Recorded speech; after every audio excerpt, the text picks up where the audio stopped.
तो क्वेश्चन करते हैं, let y dash x plus y x, है ना, डिफरेंशियल इक्वेशन दे रखी है। इसमें क्या डिपेंडेंट फंक्शन जो है वो दो हैं, है ना, एक तो y है और दूसरा कौन सा, दूसरा g है।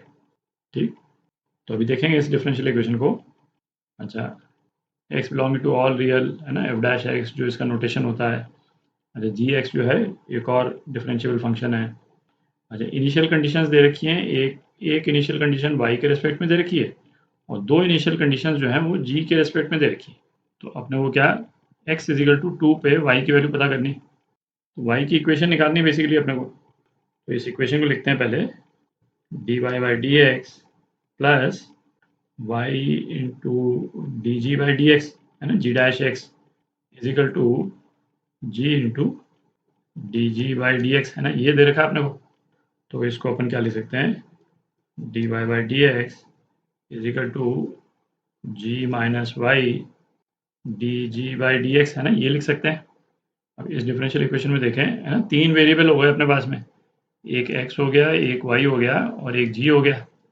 तो डिफरेंशियल इक्वेशन अपने पास में दो वेरिएबल में यदि आ जाती है तो उसका सॉल्यूशन फिर हम निकाल लेंगे। तो अब देखें यहाँ पे ये जो d Y by D x वाला जो एक्सप्रेशन है, इसको अपन क्या लिख सकते हैं, D Y by D G into D G by D x, है ना, ये लिख सकते हैं।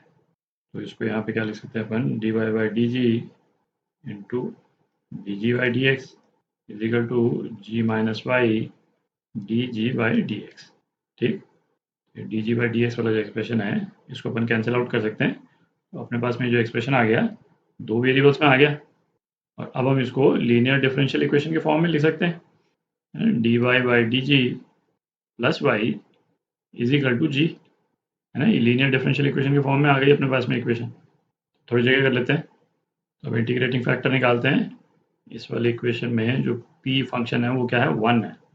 तो इंटीग्रल पी डी एक्स ये क्या हो जाएगा, 1, और ये वाली इक्वेशन डिफरेंशिएबल है विथ रिस्पेक्ट टू जी। तो ये जो डी एक्स है, डी एक्स की जगह एक्चुअल में क्या है, डी जी है। ठीक, तो 1 डी जी, तो ये क्या हो गया, ये तो जी हो गया। तो इस वाली डिफरेंशियल इक्वेशन के लिए इंटीग्रेटिंग फैक्टर क्या हो गया, e raise to power g हो गया। तो इसका सॉल्यूशन यदि अपन लिखें, y into integrating factor is equal to integral of integrating factor into Q, Q जो है वो ये वाला फंक्शन है इंटू जी। अब इसको इंटीग्रेशन बाय पार्ट्स कर लेते हैं। ये आपका फर्स्ट फंक्शन हो जाएगा और ये आपका सेकंड फंक्शन हो जाएगा। First function integral of second minus integral of differential of first into integral of second D G. तो ये क्या हो गया, G E to the power G minus E to the power G plus कोई constant.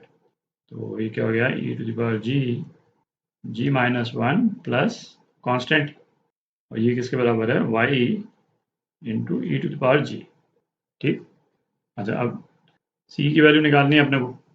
अपने को जो initial conditions दे रखी है ना, उसको अपन यूज़ करते हैं। अपने को क्या देखा है, x इज इक्वल टू 0 पे y इज इक्वल टू 0 है ना, ये तो यहाँ से x इज इक्वल टू 0 पे y इज इक्वल टू 0, और x इज इक्वल टू 0 पे g भी 0 है। देख रहा है, x इज इक्वल टू 0 पे g जो है वो भी 0 है। तो अपने पास में क्या आ गया, y इज इक्वल टू 0 पे g 0 आ गया, y is equal to 0, g is equal to 0, इसमें इधर अपन डाल दें तो क्या आ जाएगा, ये तो 0 हो गया, ये 1 हो गया और ये 0 माइनस 1। ठीक है, तो c की क्या वैल्यू आ गई अपने पास में, c is equal two plus 1 आ गई वैल्यू। अब थोड़ी जगह कर लेते हैं, तो अपने पास में इक्वेशन क्या आ गई, y e to the power g is equal to e to the power g into g minus 1 plus 1, है ना, c की वैल्यू 1 आ गई। अच्छा, अपने को क्या निकालना है, y की वैल्यू जब x की वैल्यू 2 है। अब आप देखें x की वैल्यू 2 है तो g की क्या वैल्यू है, g की वैल्यू 0 ही है। x इज इक्वल टू 2 पे g जो है वो 0 है, x इज इक्वल टू 2 पे g की क्या वैल्यू आ गई, g की वैल्यू 0 ही आ गई।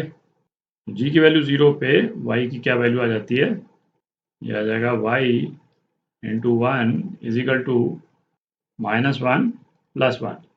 तो ये क्या 0 हो गया, है ना, ये आपका आंसर। तो ये क्वेश्चन करते हैं, let Y be the solution of differential equation दे रखी है अपने को, ये एक इनिशियल कंडीशन भी दे रखी है, Y at X is equal to pi by 6 निकालना है। तो इस इक्वेशन को लिखते हैं अपन D Y by D X, sine X से मैं डिवाइड ही कर देता हूँ यहीं पे, तो plus cos x upon sine x into y is equal to 4x upon sine x.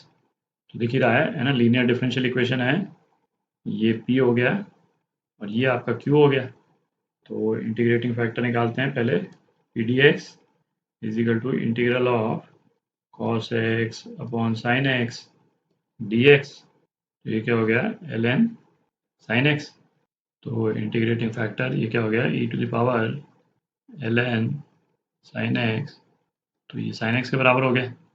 तो अपनी इक्वेशन जो है क्या आ जाती है, Y into integrating factor sine x is equal to integral of integrating factor into Q 4x upon sine x D x.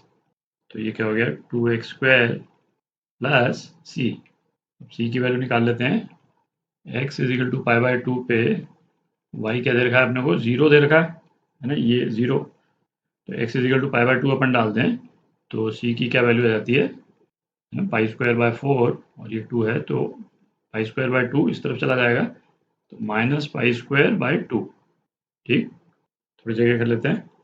तो अपनी इक्वेशन क्या हो गई, y sine x is equal to 2x square minus pi square by 2। अच्छा, अपने को क्या pi by 6, x की वैल्यू पाई बाय 6 पे निकालना है, वाई की वैल्यू। तो क्या हो जाएगा, वाई साइन पाई बाय 6 मतलब 1/2 is equal to twice pi by 6 मतलब pi square by 36 minus pi square by 2। तो इसको आप सॉल्व कर लें y के लिए, तो y क्या आ जाता है, -8 पाई स्क्वायर बाय 9। तो ये आपका आंसर सी पार्ट